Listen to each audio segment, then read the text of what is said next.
Hello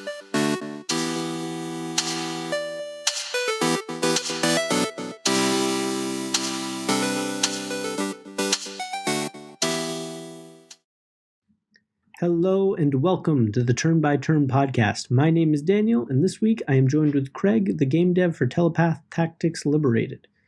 Telepath Tactics Liberated is an updated version of his original game, Telepath Tactics. Craig was a lot of fun to talk to, and I think you'll really enjoy the interview. Hello, everybody. Today we are talking with Craig, the designer and creator of Telepath Tactics. How you doing? I'm doing great. How are you doing? I'm doing good. So, Telepath Tactics.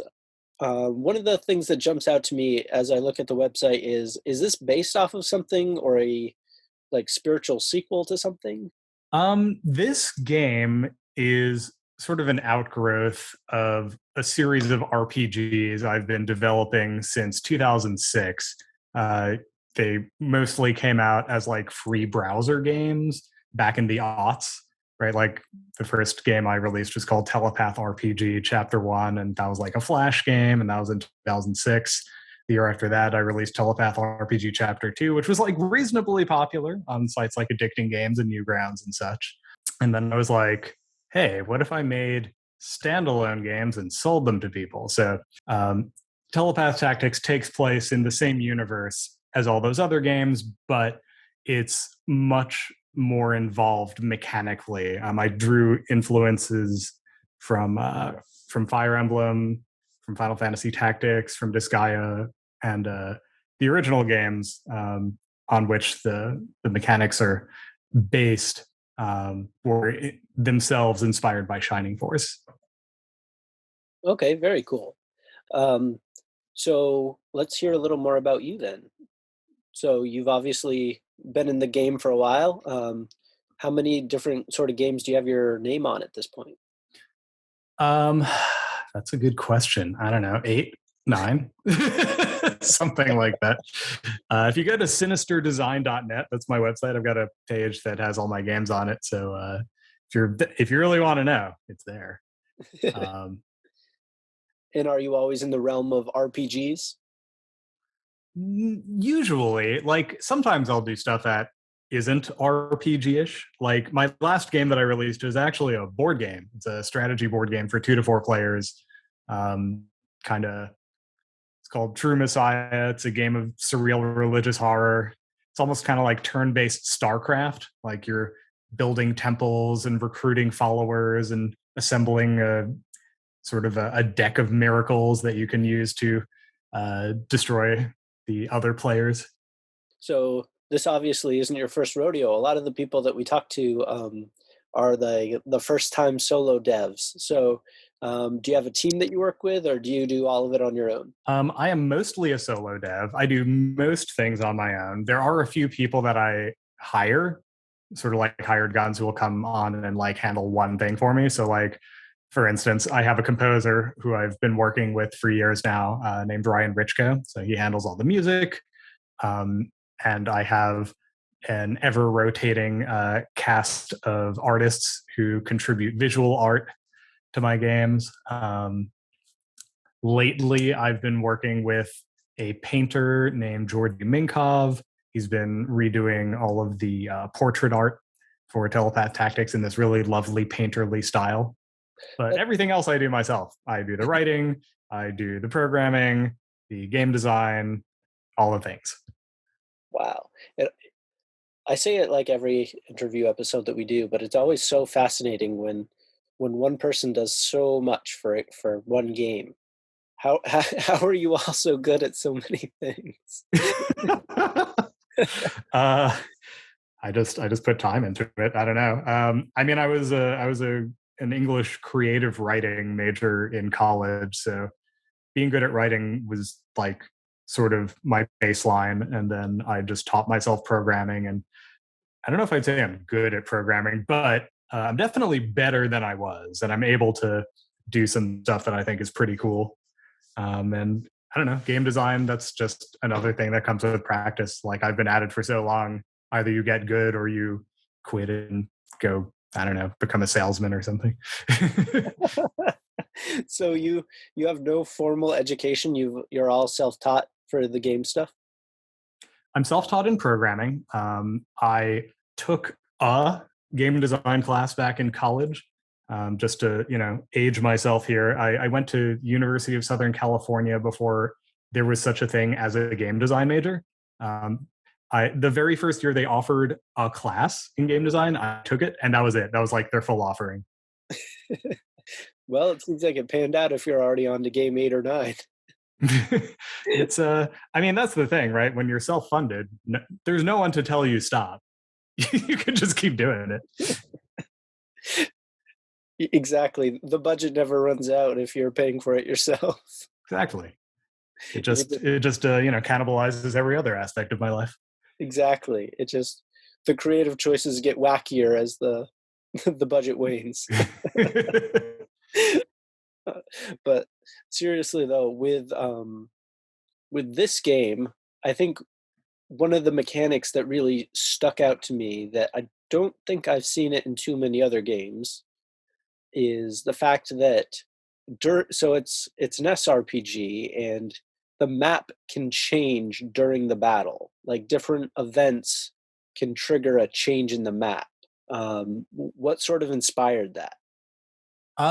That's a good question. I don't entirely remember what originally inspired it, but I can tell you how I justify having that. And it is just the basic mechanics, right? Like at base, Telepath Tactics is a deterministic game, right? Like with very few exceptions, attacks always hit and they always deal the same damage, relative to like a target with the same defense against that type of attack, right?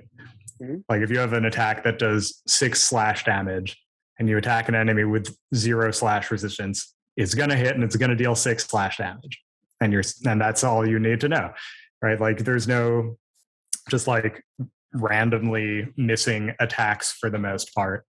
There are exceptions to that, but so instead of like relying on randomly missing attacks to add tension to the proceedings, I instead add tension to the game in 2 other ways. Way number 1 is I just make it so that there's a really large possibility space, right? There's a lot of options available to you as the player and available to the opponent. So you're never entirely sure what they're going to do. Whatever they do, it's going to do the thing, right? Mm-hmm. So all the tension is about thinking about what your opponent can do and outthinking them. And the second way, right, is I just make the opponent smart enough to actually take advantage of the large possibility space. So I think hearing that made my heart a little happy, because I've been playing, as we were talking off camera, and the listeners will probably know, I've been playing through the Fire Emblem games, and it feels like sometimes you get in a map and just no hits will land. Mm-hmm. For like 3 straight turns, like every single attack will miss. And right now I've been playing Binding Blade, and the enemy speed levels feel like they're so high that no attacks land. Like all the boss battles have been incredibly difficult because the final boss is so fast that all the attacks miss. That's so frustrating. The thing that kills me about that is it just ends up wasting the player's time, right? Like they're not making suboptimal moves, probably, right? They're just randomly getting screwed on die rolls, and then they die, right? Different kind of die.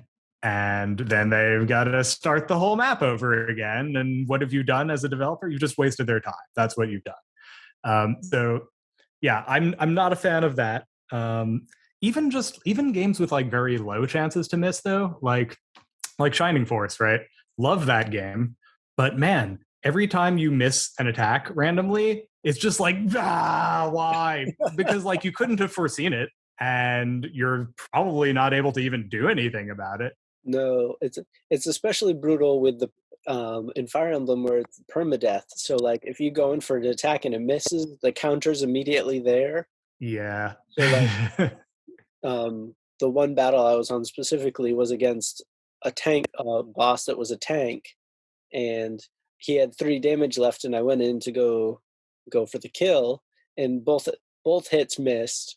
And then the next turn, he killed my guy. So, of course, I was very happy to hear that part of the game is static. Yeah.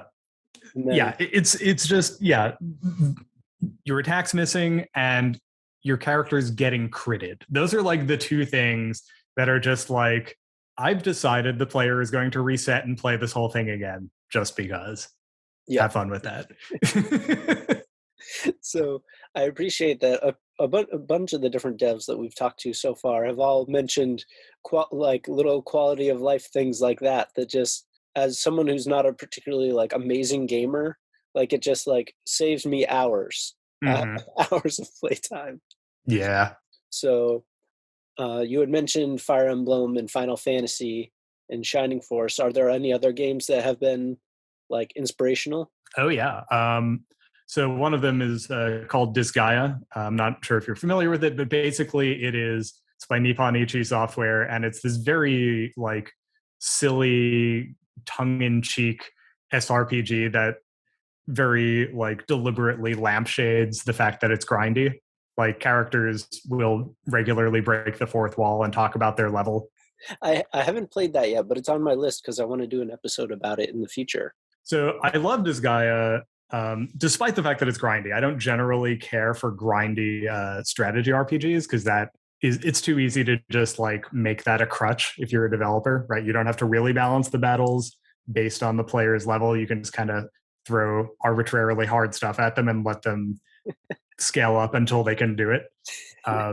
But Disgaea, despite that, is just a brilliant game mechanically. Like there's just so many cool things you can do. You can like pick up other characters and throw them. There's all kinds of special terrain that has a wide variety of different effects. It's just a really, really cool game.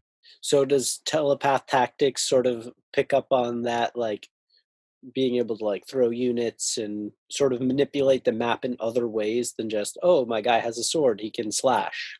Oh yeah. Well, so like you were saying, right, the battlefield can change. And the main way you do that, right, is by destroying stuff, right? You can chop down trees, cut through bushes, blow up bridges, blow up walls.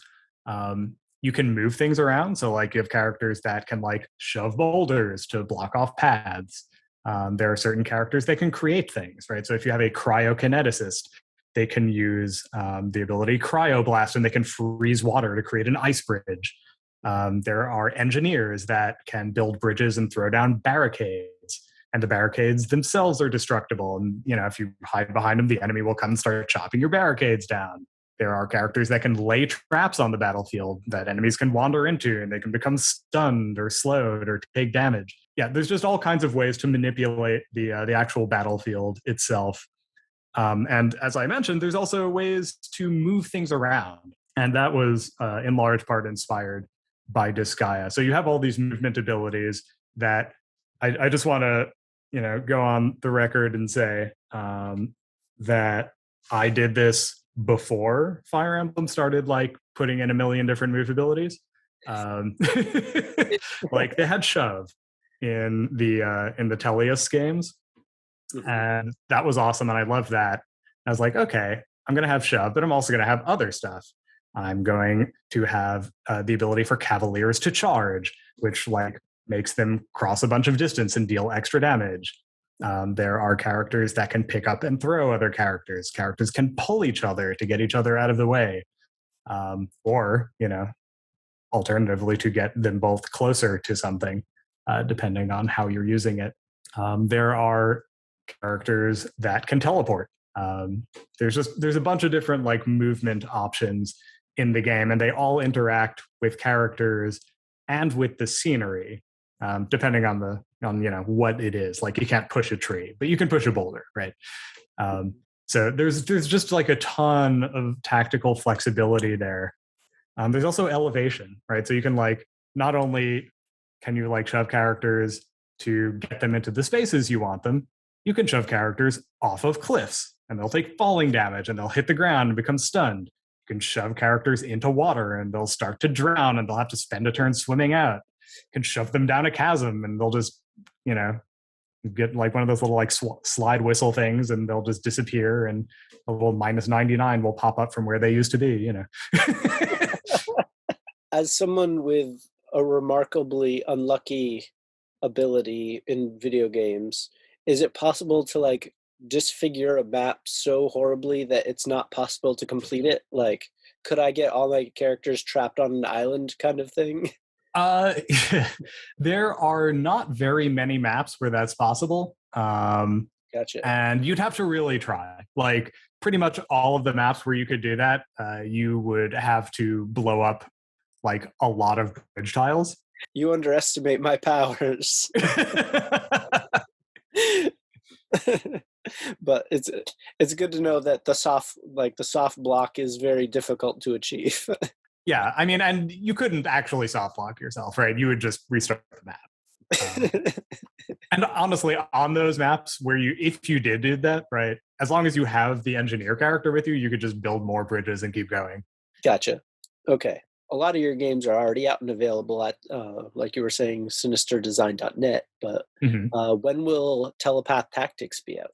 So this is kind of a fun thing. Telepath Tactics is already out, right? It's been out since 2015, but I'm remaking it. So the remake, which I have lately decided is going to be called Telepath Tactics Liberated Edition, that is coming out in probably February 2022. Like, as we're doing this interview, it's still like late 2021, so I haven't finalized that. But probably by the time this comes out, it will probably either be out or like will be coming out very shortly after.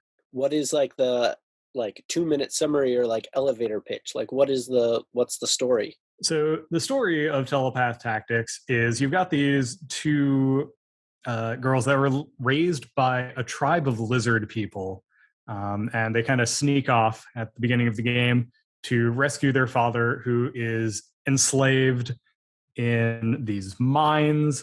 And over the course of the game, they gather a motley crew of other like-minded people who, for whatever reason, want to come with them and help liberate the mines.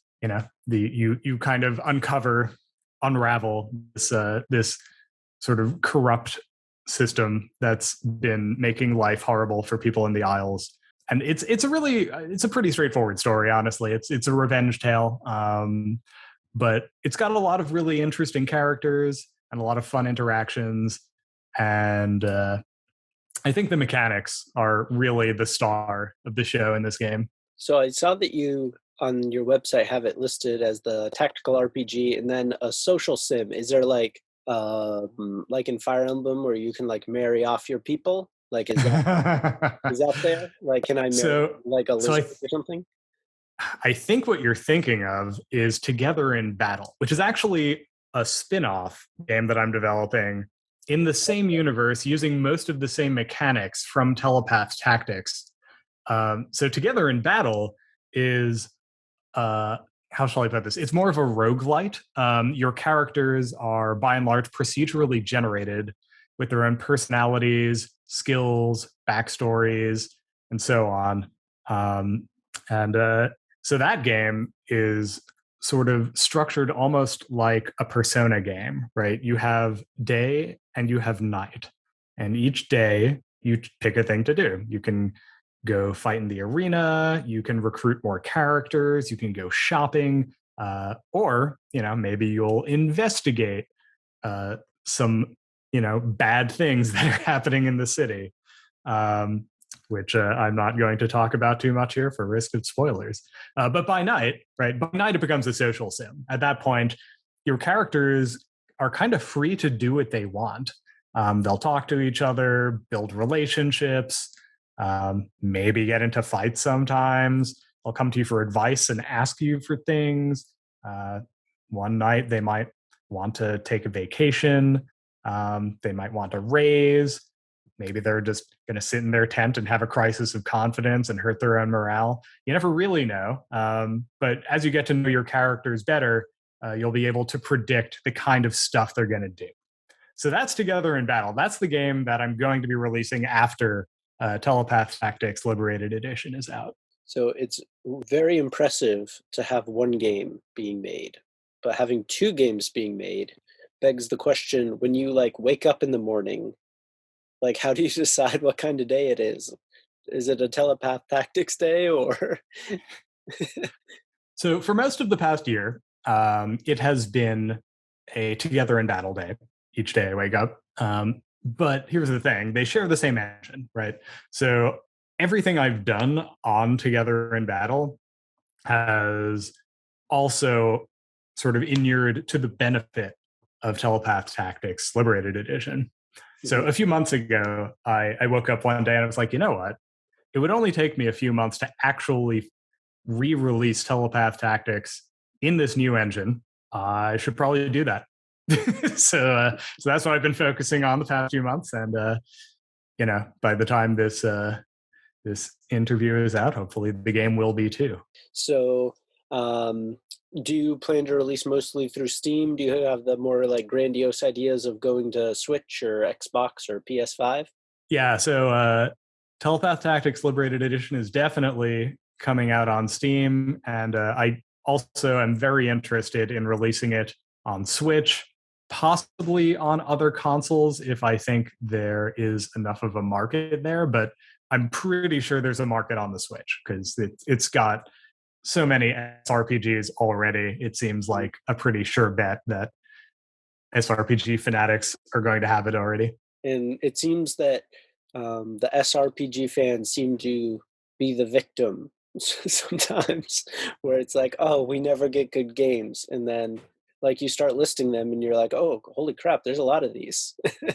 Yeah, there have really been quite a few since, I mean, like Telepath Tactics, right? Originally released in 2015. And since then, there have been just so many that have come out. It's pretty wild. There's a guy named Rui Castro who sort of curates them on the internet. Like his Facebook group, like minimum one post per day, oftentimes more. Like there's so many that are in development, and there's some real gems too. Definitely. And then kind of regardless of how people feel about it, Fire Emblem Three Houses came out and kind of like kicked the pants out of everybody and got everybody really excited about the idea again, I think. So yeah, it's interesting. They Intelligent Systems kind of screwed the proverbial pooch a bit with Fire Emblem Fates, right? Like mechanically speaking, those games are fantastic, but narratively, they're just an absolute disaster. And they lost so many people that had been brought on board via Awakening. I like, even just speaking personally, like people I know personally were like, yeah, Fire Emblem Awakening, loved that game. And then I bounced off of Fates really hard. I was like, yeah, no, it's understandable. The story is hot garbage.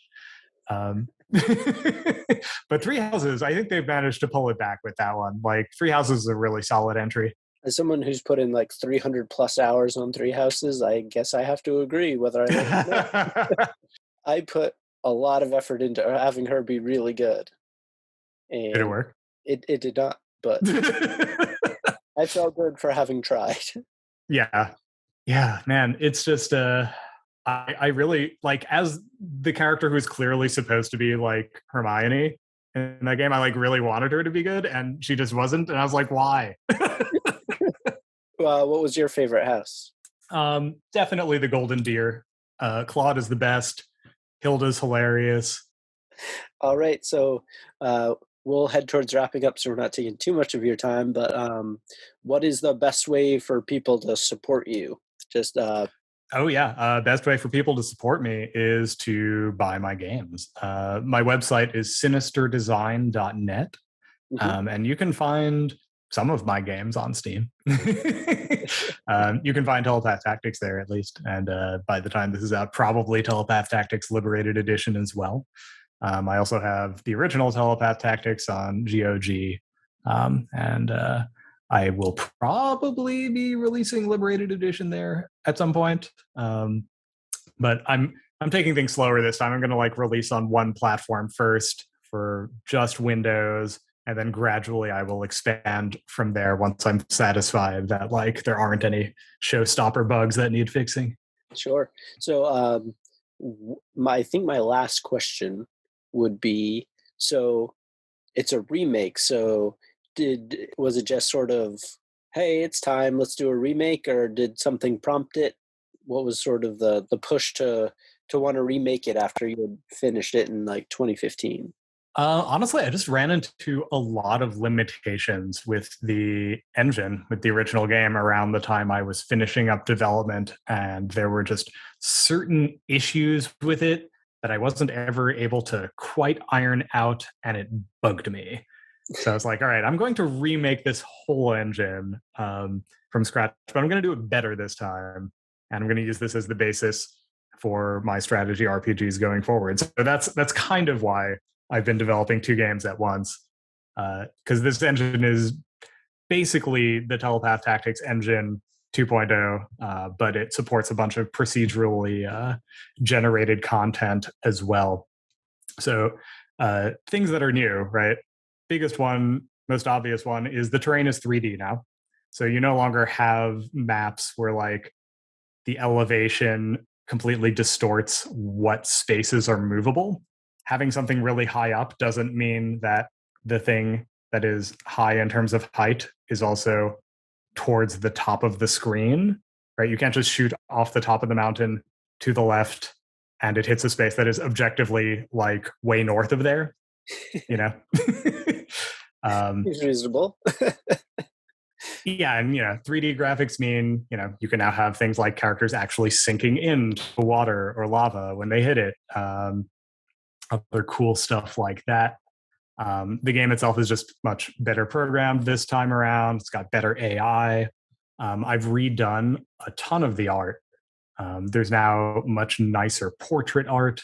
The interface is completely redesigned. It's super user friendly. Got mid-battle saving in the game now. Just a ton of quality of life things that I, in retrospect, wished had been in the original game. Okay. Well, everybody be sure to check out Telepath Tactics Liberated and Together in Battle when they are officially out. And Craig, thanks so much for making the time. Yeah, absolutely. Thanks for having me. Great. Well, we'll have to get you back when everything's officially dropped. Yeah, that would be great. All right. Thanks a lot for coming on. No problem. Thank you so much for listening to our podcast. If you want to chat with us about RPGs, retro games, or just life in general, you can message us on Twitter at the Turn by Turn Pod. A 5-star review and comment on Apple Podcasts would be greatly appreciated. Thank you again for supporting the show, and we'll talk to you next week. Bye.